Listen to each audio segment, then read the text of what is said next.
Labas vakaras, gerbėjai futbolo žiūrovai. Kviečiame šiandien jūs į Vilnių. Vilniaus riteriai susitiks su Kauno Stumbro komanda.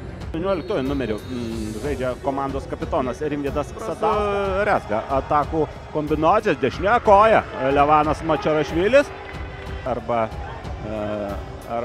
Mofi arba Kazlauskui. Kazlausko smūgis į vartus šį kartą tiesiai. Gal ir netokia patogi pozicija. Mačarašvilis. Levanas Mačarašvilis visiškai šalia vartų. Ir tai buvo pavojingiausias. Aš labai jau ir nekreipė dėmesį. Na, bus smūgis. Tomas Švetkauskas. Bravo jam. Vienam sunku. Ir čia Antonio Belo. Vienas prieš visą trakų gynybos liniją. Smūgis ir Tomas Švetkauskas. Vėl šį kartą į ataką. Geras perdavimas į baudos aikštelę. Ir štai mažiukas Mačarašvilis sugebėjo pirmas liesti kamuolį.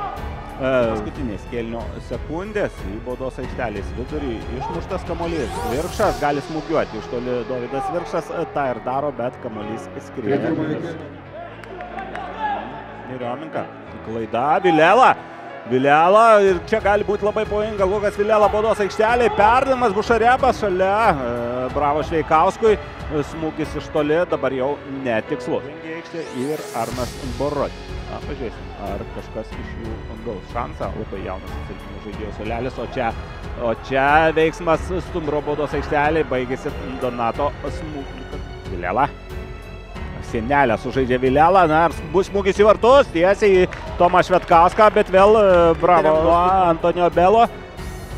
Borovskį Belo įveikia, bus perdavimas, na, bus smūgis ir Tomas Švetkauskas saugo.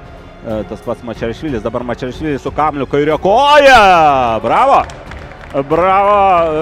dviem žaidėjams. Kvietė dar kažkurį žaidėją prie sarginių žaidėjų suolelio. Dabar Kazlauskas baudos aikštelė. Kazlauskas perdavimas. Bravo Rodrigo Jasveikiui. Jisai prie baudos aikštelės. Kazlauskas. Aštrus kampas ir kamuolys lekia šalia vartų. Pademonstruoti savo sugebėjimus. Perėmė kamuolį Mačarašvilis. Perdavimas ir puikiai smūgiuoja Bušarebas ir vėl Tomas Švetkauskas. Štai tokie perėmimai, kamuolio praradimai, kalbant apie Stumbro varžovus, gali jiems kainuoti labai brangiai. Yra erdvės smūgis, galingas smūgis virš vartų. Į dešinę. Riteriai atakuoja. Kazlauskas prie baudos aikštelės. Kazlauskas perdavimas, na ir bus smūgis. Donatas Virkšas ir jam po kojomis. 7 kažkur žaidėjai. Vis tik perdavimas į baudos aikštelę. Ten kamuolys išmuštas. Dar kartą. Na, bus smūgis į vartus. Jasveikis šalia. Patenkinta komanda, kuri ginasi. Na ir pažiūrėkim. Paskutinė rungtynių galimybė. Taip, ir tai yra viskas. Viskas užfiksuotos lygiosios.